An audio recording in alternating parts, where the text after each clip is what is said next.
Arestado ng pulisya sa magkakahiwalay na pursuit operations ang 12 sospek na itinuturong sangkot sa pagdukot sa isang Chinese national sa Parañaque.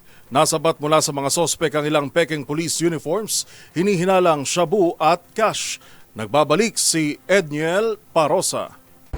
Arestado ang 12 katao, kabilang na ang 6 na dayuhan sa pagdukot sa isang negosyanteng Chinese sa bahagi ng Coastal Road sa Parañaque City noong Hulyo 1. Ayon kay Police Brigadier General Glicerio Casilao, Acting Director ng PNP Anti-Kidnapping Group, nailigtas na mula sa isang safe house sa Batangas ang biktimang seller ng mga construction materials. Doon unang naaresto ang 2 sa mga sospek, habang natunto naman sa iba't ibang bahagi ng Cavite at Metro Manila ang 10 pang iba. Nakuha sa kanila ang mga uniforme ng security guard, peking uniform ng PNP, baril, hinihinalang shabu at higit sa 1 milyong pisong cash. Nabatid na pinagbenta lamang ng sasakyan ng kanyang kaibigan ng biktima dahilan para makatransaksyon ng mga dumukot. Pero tinangay umano ng mga sospek ang sasakyan sa kayang negosyante bago nanghingi ng milyong pisong ransom sa pamilya nito.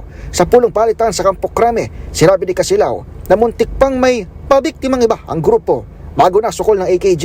We were able to prevent ng supposed to be na isasagawa nilang isa pang kidnapping, na kung saan ay sabi nga doon na ito daw na next na kanilang target na may bantay ay kanilang unang uunahin na itirahin. Sa hiwalay na pahayag, ibinunyag ni PNP Chief Police General Nicolas Torre III na sangkot na sa mga dating kaso ng kidnapping ang grupo. Initial assessment points to a highly organized group that we also believe to other similar incidents in the past.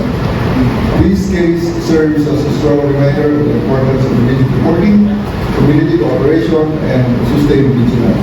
Naharap ang mga sospek sa kasong may kaugnayan sa kidnap for ransom, paglabag sa Republic Act 10591 at RA 9165, posibleng money laundering at paglabag sa immigration laws at falsification of public documents. Para sa MBC TV Network News, ito si Edniel Parosa na Deezer H. Una sa Pilipinas, una sa Pilipino.